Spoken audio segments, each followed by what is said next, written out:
안녕하세요. 이안과 최봉준 원장입니다. 먼저 제25회 인재부산 심포지움을 축하드립니다. 제가 전공의 시절 처음 만들어진 이 심포지움이 제25회를 맡게 되어 무척 감회가 새롭습니다. 저는 오늘 과숙형 백내장 수술이 완전 정복이라는 주제로 제 경험을 중심으로 말씀을 드리겠습니다. 과숙형 백내장이란 수정체 피질의 액화로 정상적인 해부학적 구조를 관찰할 수 없을 정도로 심한 백내장을 말하며 피질의 액화가 심해서 수정체액이 가라앉는 몰가근이한 카다락이 있으며 수정체의 팽창이나 융해로 안압이 상승하는 페코몰픽 그라코마 또는 페코라이틱 그라코마로도 나타납니다. 몰가근이한 카다락 정례입니다. 수정체액이 매우 움직여서 핵분리가 도저히 되지 않아 낭외적 출술 ECCE를 통해 수정체액을 제거하고 있습니다. 과속백내장 수술의 어려운 점으로 레드 리플렉스가 없어서 CCC가 위험할 수 있으며 수정체 압력이 높아서 레디얼 테어가 생기기 쉽습니다. 핵이 매우 단단하거나 많이 움직이는 경우 스칼핑이나 차핑의 어려움이 발생할 수 있고 높은 에너지 사용과 기계적 손상으로 각막 내피 세포의 손상이 발생할 수 있습니다. 또는 운더번으로 인한 리킹이나 수처 난시가 생기며 조늘 문제가 동반된 백내장이 많은 것도 어려운 점입니다. 수술 전 고려할 사항으로 백내장의 두께, 핵 경화도, 틸트 각도, 내피로부터의 전방 깊이를 엔티리어 OCT를 통해 확인할 수 있으며 그 밖에 산동 정도나 각막 내피 세포 상태, 그리고 안정관찰이 안 되는 경우는 비스캔 초음파로 확인을 해야 합니다. 과속 백내장 수술의 안정성을 올리기 위해서 이러한 기구나 물질들이 도움을 받을 수 있습니다. 각막 내피 보호를 위해 비스코트와 코헤이지브 OBD를 병용한 소프트쉘 테크닉이 필요하며 수용체 압이 많이 높은 경우는 비스코 어댑티브 OBD인 힐론5도 도움이 됩니다. 하드 카나라인 경우 샤프 차퍼를 저는 이용하며 CC 크기를 확장하는 데 있어서 23게이지 캡슐러 시저나 캡슐 포셉을 이용합니다. 그 외 조늘이 많이 약한 경우 캡슐 텐쇼링을 같이 넣어주기도 합니다. 과숙백내장의 조늘의 약화는 아주 흔하게 동반되며 다양한 형태로 나타나게 됩니다. CCC 과정에서 엔트리 캡슐에 링클링이 보이거나 INA 중 포스 캡슐이 흐물거리는 현상, 엔트리 비트리스에 렌즈 파티클이 보이는 경우 또는 조늘 틈 사이로 관류액이 넘어가서 훈항이 앞쪽으로 밀리는 플루이드 미스트랙션 신드롬이 있는 경우는 의심해 봐야 합니다. 이런 경우 IOL을 인더백에 넣은 경우 장기적으로 IOL 디스로케이션을 경험하였기에 저는 IOL 옵틱 캡처 테크닉을 선호합니다. 즉 합틱은 술코스에 놓이고 옵틱은 CCC에 캡처되어 인더백에 고정되는 방식입니다. 저는 2016년부터 6년 이상 조늘 약화가 동반된 백내장 수술에서 3피스 하이드로포빅 아크릴 IOL을 이용한 옵틱 캡처를 820안 정도 시행하였으며 장기적으로 매우 안정적인 IOL 고정 방식이라는 것을 경험하였습니다. 운드번을 예방하고 빠른 힐링을 위해서 저는 크리에코니아 인시전보다는 포스트 인부스를 따라서 결막을 물고 절개하는 포스트 인발 인시전 방식을 선호합니다. 결막이 열리지만 다음날 아주 깔끔하게 붙어있는 소견입니다. 트리판 블루를 이용한 엔트리캡슐 스테이닝은 사이드포트보다는 30개지 니들을 림부스로 찔러서 하는 방식이 점막 유지가 쉽고 소량으로 효율적인 스테이닝이 가능합니다. 반면 OBD 주입 후 다이를 페인팅하는 방식은 조늘이 약한 경우 유리체로 이동하여 레드 리플렉스가 안 좋아질 수 있기 때문에 주의를 요합니다. 수정압이 많이 높아서 하는 순간 순식간에 CCC 레디얼 테어가 양쪽으로 길게 발생하는 아르헨티니안 플렉 사인을 보여줍니다. 이러한 합병증을 예방하기 위하여 사이드포트를 통한 마이크로 CCC 포셉으로 CCC를 아주 작게 만들고 바이매뉴얼 INA를 통해 콜텍스를 먼저 제거해 주면서 수증체 압력을 최대한 낮추어 줍니다.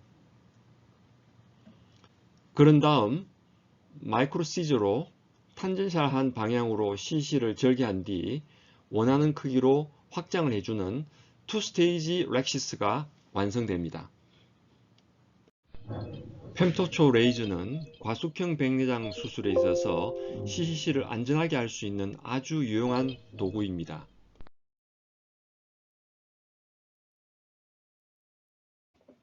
수증치압이 높은 소프트 카드락 정례입니다. 투스테이지로 CCC를 완성했으며 유크레스는 소프트해서 쉽게 페코가 가능했습니다. 그러나 이런 경우 주변부 콜텍스 제거를 철저히 해주어야 합니다.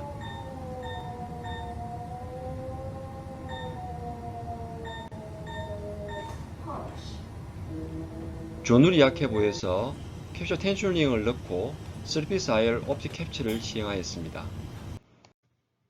하드 카드락에서 페코 파라미터는 중요합니다.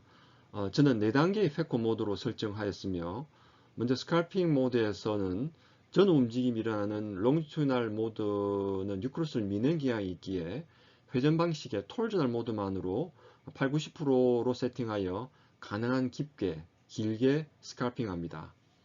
핵을 둘로 나뉜 뒤 참 모드에서 유크로스를 깊게 물기에 적합한 롱지튜디널 울트라사운드 40%와 백큐um 600mm 머큐리로 설정하여 핵을 4조각에서 8조각으로 나눈 뒤 쿼드런트 모드에서 롱지튜디널과 톨저널을 각각 25, 60으로 믹스해서 제거하며 이때 페코 팁은 베벨 레프트로 하여 뉴클리스 조각이 각막쪽으로 튀지 않게 조심합니다. 마지막으로 에피뉴클리스 모드는 톨저널 60%로 설정하여 에피뉴클리스를 제거해 줍니다. 하드 카드락 정례입니다. 제 파라미터 기준으로 총 누적 에너지 CD 값이 22.6으로 높았지만 다음날 각막은 클리어했습니다. 이 환자의 스톱 앤 찹 테크닉 영상을 보시겠습니다. 샵 뉴클리스를 지지해 주면서 스칼핑을 충분히 한 뒤 뉴클리스를 완전히 2조각으로 분리합니다.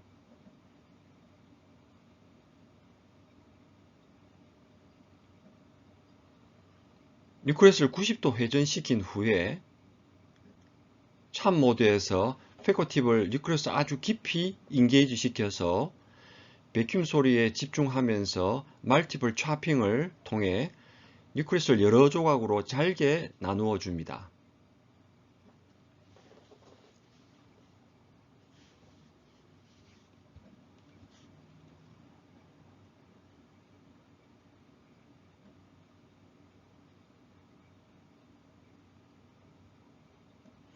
쿼드런트 모드에서 나누어진 핵 조각을 제거하는데 이때 핵 조각이 각막 쪽으로 튀지 않도록 베벨 레프트를 유지하고 핵 조각이 페코 팁에 잘 인게이지 되도록 계속적인 차핑을 병행합니다.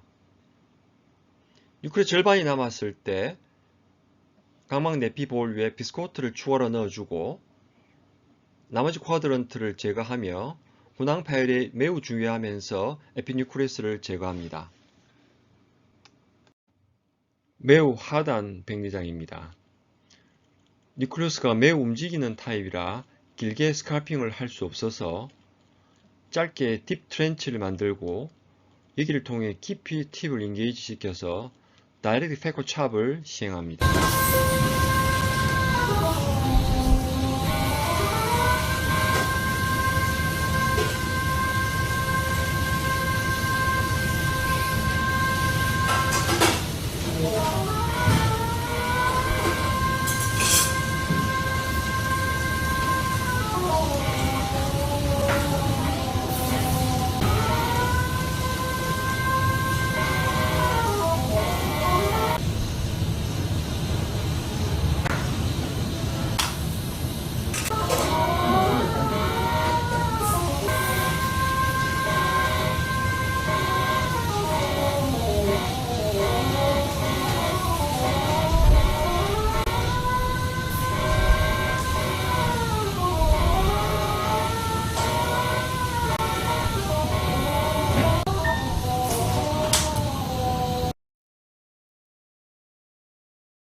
심한 존울 손상이 동반된 페코몰픽 그라코마 정례입니다.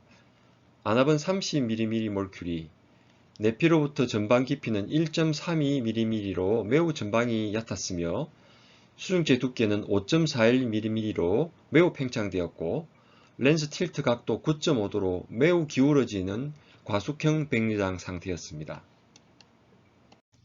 팔스프라나 드라이 비트렉토미를 조금 시행하여 안압을 낮추고 전방을 확보하였으며 심한 존울 손상이 의심이 되었기에 캡슐 텐슐링을 페코하기 전에 미리 넣습니다.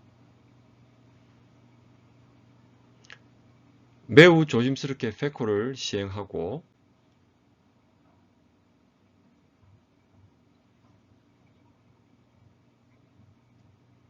미리는 캡슐 텐슐링 때문에 콜텍스 제어가 어려워 비스코 다이섹션을 해주고 아이네를 합니다.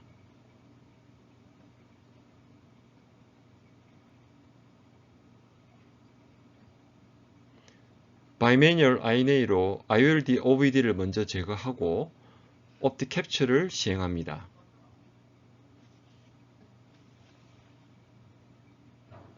트리암시놀렌 스테인이 된 유리체를 비터스 카트로 제거해 줍니다.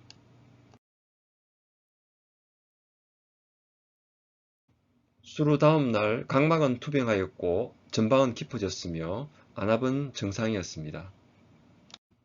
수루 15개월째 IOL은 잘 캡처되어 있고 인공수용체의 떨림 현상은 전혀 없었습니다.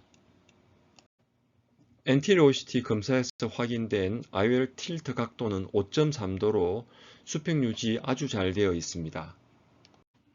과숙 백내장 수술에 대한 요약입니다. 수중체 압이 높은 경우 술전 1000리터로 IV를 주며 수술 시 스페큘럼을 줄여서 안압을 낮추며 힐름5 같은 고점도 점탑 물질 사용으로 전낭을 평평하게 해주며 2스테이지 CCC로 레디얼 테어 발생을 막아야 합니다. 핵 경화도가 높거나 핵이 많이 움직이는 경우 스칼핑과 찹핑의 어려움이 있으므로 적절한 페코 파라메트를 활용하여 스톱 앤 찹 또는 다이렉트 페코 찹으로 핵을 잘 나누어 주어야 합니다. 각막 내피 보호를 위한 디스퍼시브 OBD인 비스코트를 적절히 사용하여 빠른 시력 회복을 얻을 수 있습니다. 수술 전 또는 수술 과정에서 야기된 존울 손상이 의심되면 캡슐 텐슐링과 IOL 옵틱 캡처 테크닉이 필요합니다. 감사합니다.